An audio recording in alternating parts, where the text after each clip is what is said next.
मैत्री, आम्ही तरुण मुलांना कधीच कुठल्याच बाबतीत विरोध करत नाही ग. कुठलीच जोर जबरदस्ती नसते आमची मुलांना. आणि माझ्या लहानपणी ना कुठे होता मिक्सर वगैरे काही. आईने तर मला सगळं पाटावर वरवंट्यावर सगळं शिकवलं होतं, वाटण घाटण सगळं. पण नंतर मिक्सर आला, मी शिकलेच की. नंतर माझ्या लहानपणी टीव्ही केबल वगैरे पण काही नव्हतं ना. ओव्हन होता फक्त. ओव्हनवर ऐकायचो आम्ही सगळी गाणी बिणी. काकू तुम्हाला रेडिओ म्हणायचंय का? हा तेच ते ग, म्हणजे रेडिओवरच ऐकायचो ना आम्ही सगळी गाणी बिणी. मग मला म्हणायचंय काय की काळानुसार पद्धती बदलत गेल्या आणि काळानुसार आम्ही सुद्धा बदलत गेलो. अगदी करेक्ट बोललाय तुम्ही काकू. वा. पण हे नेमकं कशाबद्दल होतं? मला कळतंय ग. काय हो काय? हे बघ, म्हणजे तेच ते, म्हणजे ते तुझं नवीन फॅड. फॅड? म्हणजे खरं मला असं म्हणायचं नव्हतं की नवीन फॅड वगैरे, पण तू त्या बाबतीत सिरियस आहेस हे मला माहितीये. पिझ्झा घोप. तुम्हाला कसं कळलं? हा, सौमित्र बोलला असणार. सौमित्र पण ना ऐश्वर्यासारखं झालाय, हा सगळं असं बचकन सांगून टाकतो. नाही नाही, तो नाही बोलला मला. अगं, मुलांच्या मनात काय चाललंय पालकांना नाही का कळणार. अशी कुठली गोष्ट लपून राहते का पालकांपासून. क्या बात आहे का, क्या बात आहे. मला नाही फार आवडलंय. म्हणून माझं म्हणणं आहे की उलट हेच सगळ्यांनी करायला हवं. सगळ्यांनी? हो मग. हो काकू, अगं तुम्ही मग सुद्धा. नाही नाही, माझं काय वय आहे का? मला नाही झेपणार आहे हे. वय काय असतं काकू? Age is just a number. हे बघा, आता कसं आहे, आजच्या घडीला तुम्ही लग्नाच्या बंधनात अडकलेले आहात. बंधनच आहे हे. काकू, तुमच्यावर खूप अन्याय होतोय. होतोय काकू, अन्याय होतोय. तुम्ही समजून घ्या. हीच वेळ समजण्याची. तुम्ही मोकळं व्हा. हा, मोकळं व्हा. कसं वाटतंय आता?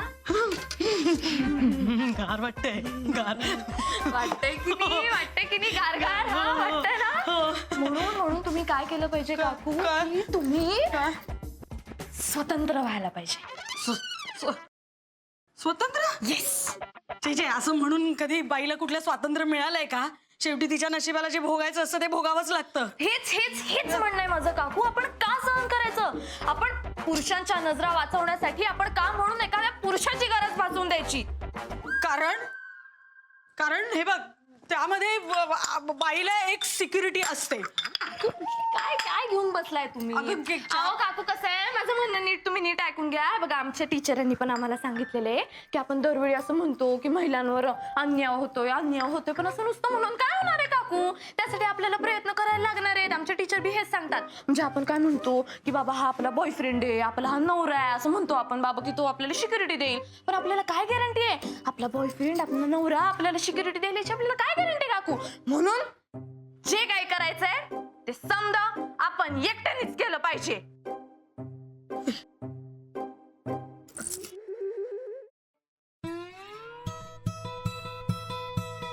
काय विघ्नेश, कसा काय चाललाय अभ्यास? मला विचारताय का? अरे हो, मलाच विचारा ना. पण तसं काय आहे ना, माझा सगळ्यात पहिला नंबर येतो आणि मला स्कॉलरशिप पण मिळाली ना. तसा माझा विचार चालू आहे USA ला जायचा. हा, मी काय म्हणतो रोकड्या, तू तुझी गाडी काढ ना, डायरेक्ट USA. अरे हो, बरोबर, मध्ये समुद्र येतो ना. चड्डी छान आहे. नमस्कार करते. हा,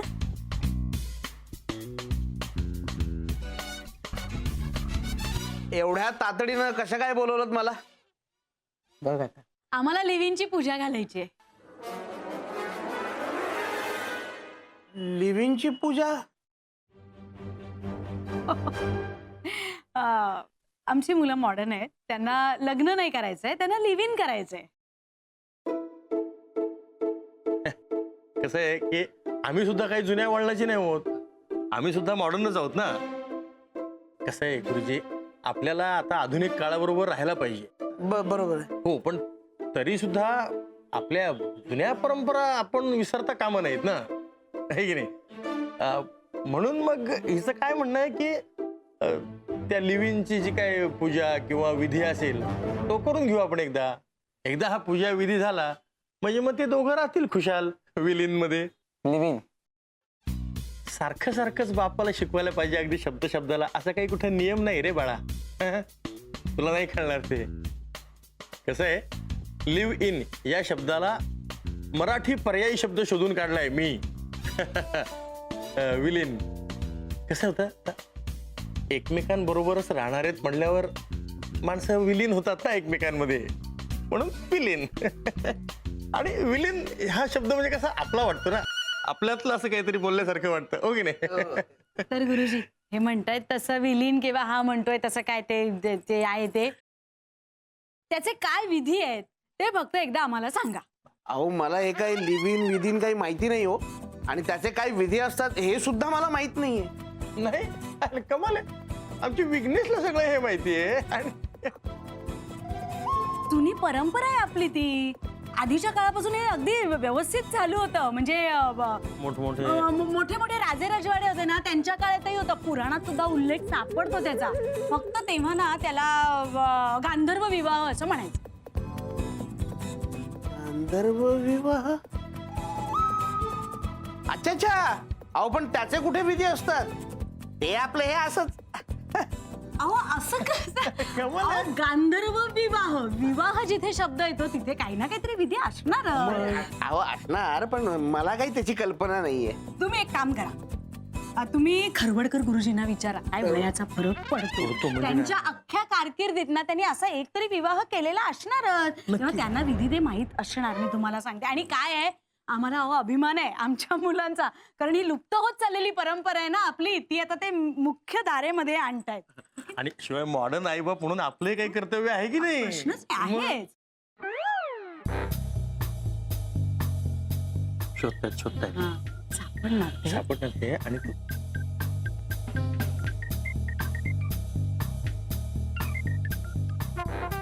खरं सांगू का, ट्रॅफिक जॅम झाले सगळं काही. मला सूचना गेले तर मी येतो. हा येतो, 5 मिनिटात येतो. आलो. तुम्ही मुहूर्त काढा, मी आलोच.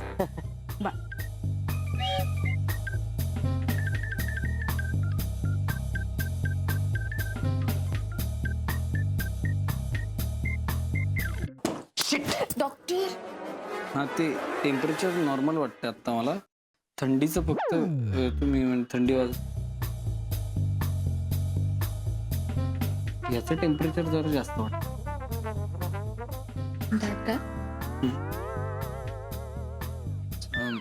काय रे, काय झालं? काय नाही रे, त्याच्या डोक्याचा फ्यूज उडलाय. मागच्या पिढीचा आहे ना तो.